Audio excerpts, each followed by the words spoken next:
Media మిత్రులకు ముందుగా నమస్కారం. నా పేరు దేవనూరు రవీందర్. నేను గతంలో ఒక నామినేషన్ సెట్ వేయడం జరిగినది. ఈరోజు కూడా ఒక నామినేషన్ సెట్ వేశాను.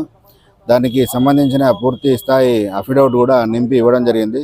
ఈ స్క్రూటినీలో కొంచెం ఆలస్యం అవడం వల్ల లేటుగా రావడం జరిగింది. నేను గత 30 సంవత్సరాల నుంచి న్యాయవాద వృత్తిలో ఉన్నాను. నేను డిగ్రీ అయిపోయిన సంవత్సరం నుంచి పబ్లిక్ సర్వీస్ కమిషన్ ఎగ్జామ్స్ కోసం చూస్తున్న విద్యార్థులు ఎంతోమంది మోసపోతున్నారు.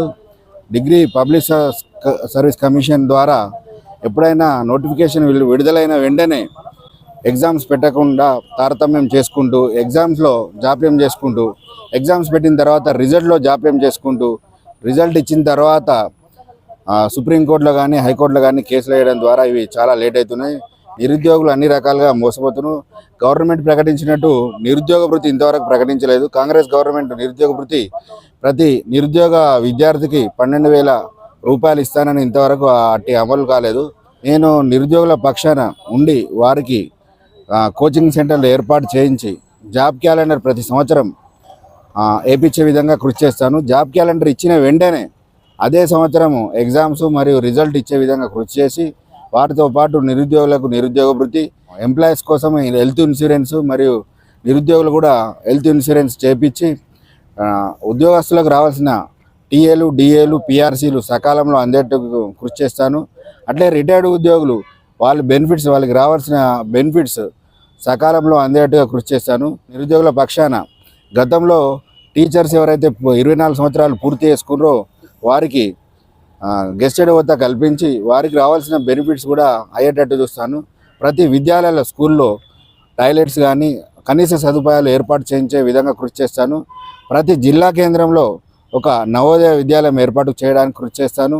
అట్లా ఎమ్మెల్సీగా ఎన్నికైనట్లయితే బార్ అసోసియేషన్లో ప్రతి విద్యార్థికి చదువుకునే విద్యార్థికి చదువుకున్న తర్వాత యువ న్యాయవాదుల కోసం ప్రతి సంవత్సరం నెలవారీగా స్టైఫండ్ ఇప్పించే విధంగా నెలకు 10,000 రూపాయలు మినిమం స్టైఫండ్ ఇప్పించే విధంగా కృషి చేస్తాను. అదేవిధంగా యువ న్యాయవాదుల కోసం స్కిల్స్ డెవలప్మెంట్ కోసం వారికి కూడా తర్ఫీదు ఇచ్చేందుకు సీనియర్ న్యాయవాదుల వద్ద క్లాసులు కూడా చెప్పించడం జరుగుతున్నది. నిరుద్యోగులు ఎవరైతే ఉన్నారో పరిశ్రమలు ఏర్పాటు చేసేందుకు పారిశ్రామిక కారిడార్లో స్థలం ఏర్పాటు చేయించి ఔత్సాహిక పారిశ్రామికవేత్తలు ఎవరైనా ఉంటే వారికి స్థలము మరియు ఫైనాన్స్ ఫెసిలిటీ ఇప్పించేందుకు కృషి చేస్తాను.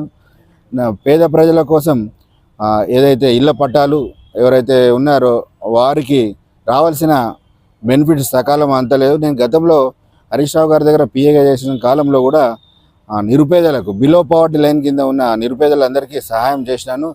అదే నన్ను ఈ ఎన్నికల్లో ముందు నిలబడడానికి చేసింది. ఇప్పుడు కూడా నేను ఎంప్లాయీస్ కోసము ఇన్సూరెన్స్ కల్పించేట్టుగా కృషి చేస్తాను.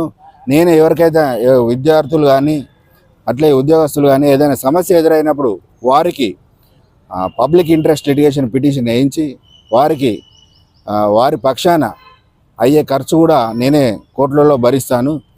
అదేవిధంగా అవుట్సోర్సింగ్ చేసే వాళ్ళకందరికీ రెన్యువల్ చేయించి పూర్తి స్థాయిలో కాంట్రాక్ట్ అవుట్సోర్సింగ్ వాళ్ళను రెగ్యులరైజ్ చేసే విధంగా కృషి చేస్తాను. హాస్పిటళ్ళల్లో మరియు కేజీవీబీ కస్తూరిబా గాంధీ విద్యాలయాల్లో పనిచేసే విద్యార్థులందరికీ రెగ్యులరైజ్ చేయించే విధంగా కృషి చేస్తాను. సర్వశిక్ష అభియాన్ కింద పనిచేసే ఉద్యోగులందరినీ కూడా పూర్తి స్థాయిలో రెగ్యులరైజ్ చేసే విధంగా కృషి చేస్తాను. అడ్వకేట్స్ సంక్షేమ నిధి పెంపుతో పాటు వాటికి హెల్త్ ఇన్సూరెన్స్ కూడా చేపించే విధంగా కృషి చేస్తాను. నేను ఇచ్చిన హామీలన్నీ ఈ పాంప్లెట్లో పొందుపరచడం జరిగింది. నా పాంప్లెట్లను చూసి చాలామంది వివిధ జిల్లాల నుంచి ఫోన్ చేసి మేము మీ వెంట ఉంటాం, మీలాంటి వారు ముందుకు రావాలి, ఇటువంటి సామాజిక అవగాహన సమస్యల పట్ల అవగాహన ఉన్నవారు అందరూ మీలాంటి వాడు వస్తే మేము పూర్తి సహకరిస్తామని ఎంతోమంది నాకు కాల్ చేస్తున్నారు. నేను గత 20 రోజుల నుంచి వివిధ జిల్లాలు కూడా పర్యటించడం జరిగింది. వీటిలో పొందుపరిచిన సమస్యలన్నీ చూసి వారు నాకు కాల్ చేయడం జరుగుతుంది. ఆ పాంప్లెట్లో పొందుపరిచిన విధంగా నేను అందరికీ నిరుద్యోగులకు వారి స్థానాల్లో ఉద్యోగ ఫెసిలిటీ కల్పించేందుకు కృషి చేస్తాను.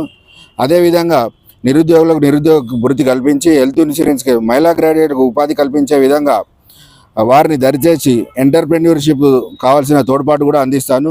కారుణ్య నియామకాల విజయంలో ప్రభుత్వం జాప్యం చేస్తున్నది. వారి ఉద్యోగ స్తోమతను బట్టి, వారి ఉద్యోగ క్వాలిఫికేషన్ బట్టి వారికి తగిన జాబ్ కూడా ఇప్పించడం జరుగుతున్నది. నేను నా విజన్ తోటి ముందుకెళ్తున్నా. కావున గ్రాడ్యుయేట్ పట్టభద్రులందరూ యువ విద్యార్థి పట్టభద్ర మరియు రిటైర్డ్ ఎంప్లాయీస్ అన్ని వివిధ సంఘాలు వివిధ స్థాయిల్లో పనిచేస్తున్న వివిధ డిపార్ట్మెంట్లో పనిచేస్తున్న ఉద్యోగులు అందరూ నన్ను గమనించి నా పాంప్లెట్ మీరు ఒకసారి చదవండి. నాకు పూర్తిగా సమస్యల పట్ల అవగాహన ఉన్నది. మీరందరూ నన్ను ఆశీర్వదించి నాకు ఓటేస్తారని ఈ మీడియా ద్వారా నేను తెలుపుతున్నాను.